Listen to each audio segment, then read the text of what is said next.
시민 여러분 안녕하십니까? 9월 첫째 주 성남시정 뉴스입니다.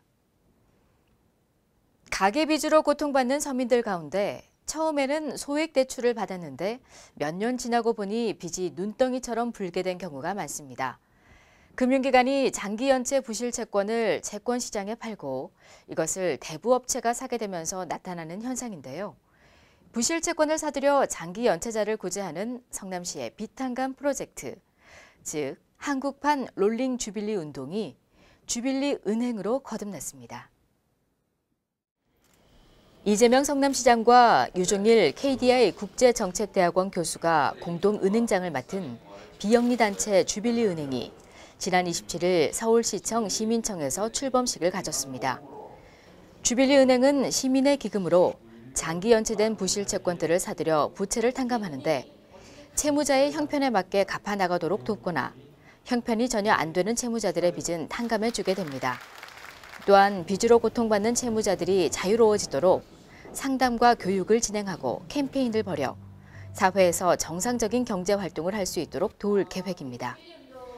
희망살림 상임이사로 롤링 주빌리 프로젝트를 이끌어온 재윤경 에듀머니 대표는 주빌리 은행에서 원금 3에서 5% 정도에 매입한 장기 연체 부실 채권을 채무자에게 7% 정도로 형편껏 갚게 하고 그 차익으로 더 많은 부실 채권을 매입하는 데 쓸 계획이라고 밝혔습니다.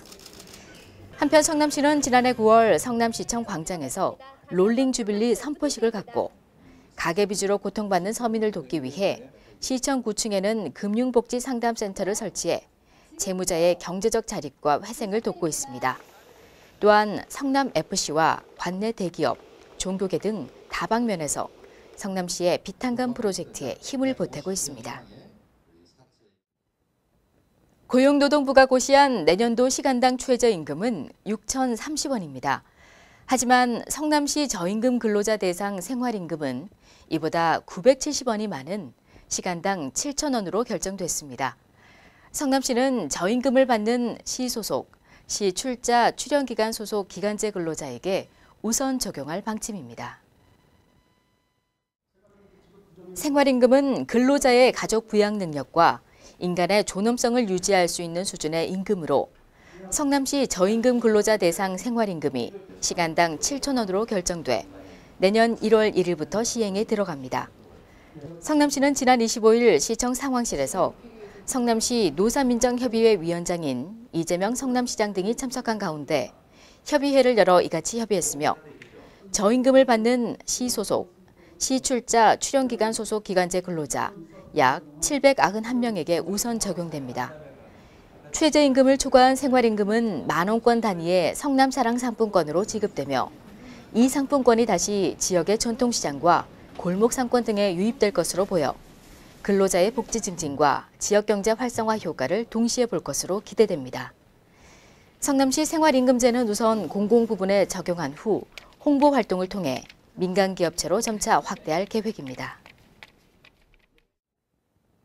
최근 북한의 주례 도발 사건을 계기로 그 어느 때보다 안보의 중요성이 강조되고 있습니다. 성남시 제향군인회는 나라를 위해 목숨 바친 분들을 기억하는 참전용사 및 보훈가족 초청 위문 행사를 개최했습니다.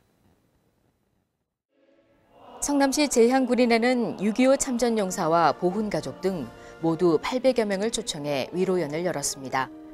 참전용사 위로연은 대한민국의 자유민주주의를 위해 헌신한 6.25 참전용사들의 명예를 널리 선양하기 위한 행사로 애초 6월 25일 열릴 예정이었으나 메르스 확산 여파로 8월 25일 개최됐으며 이날 란타와 시니어 합창, 벨리댄스 등 위문 공연이 진행되기도 했습니다. 이재명 성남시장은 어떤 경우에도 6.25와 같은 처참한 역사는 다시 반복돼서는 안 된다면서 도발에 대해서는 엄중하게 대응하되 불의의 충돌 사태로 번지지 않도록 하는 게 중요하다고 지적했습니다.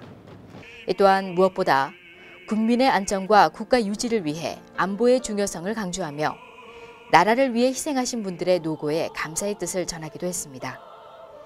한편 성남시에 사는 생존 6.25 참전용사는 2,291명이며 호국 보훈가족은 1,399명입니다. 다음은 한 주간 주요 단신입니다.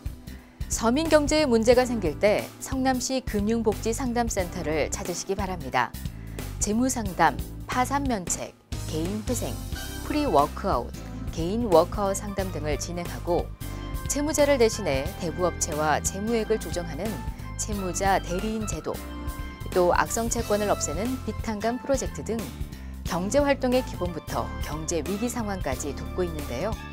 성남시 금융복지상담센터를 이용하실 분들은 시청 9층을 방문하거나 인터넷 홈페이지에 접속하시면 됩니다. 국가건강검진을 받으면 별도의 신체검사 없이 운전면허증 발급 및 갱신이 가능합니다. 전국 경찰서와 운전면허시험장 민원실에서 검진 정보 이용에 대해 동의만 하면 최근 2년 이내 실시한 국가검진 시력, 청력 정보가 제공되기 때문인데요. 국가건강검진으로 건강도 챙기고 시간과 비용도 절약할 수 있습니다. 가장 손쉽게 할 수 있는 운동이 바로 걷기죠. 피츠버그 대학에서는 걷기가 기억 능력을 향상시키고 치매를 예방한다는 연구 결과를 내놓은 바 있고, 스탠퍼드 대학에서는 걷기가 앉아있는 것보다 창의력을 60% 이상 증가시킨다는 실험 결과를 내놓기도 했습니다. 몸의 건강뿐 아니라 기억력 향상, 일의 능률 향상, 기분 전환 등 다방면에서 효과가 입증되고 있는데요. 무더위도 한풀 꺾이고 이제 걷기 좋은 계절 가을입니다. 틈틈이 걷기로 건강 챙기시기 바랍니다. 뉴스를 마칩니다. 고맙습니다.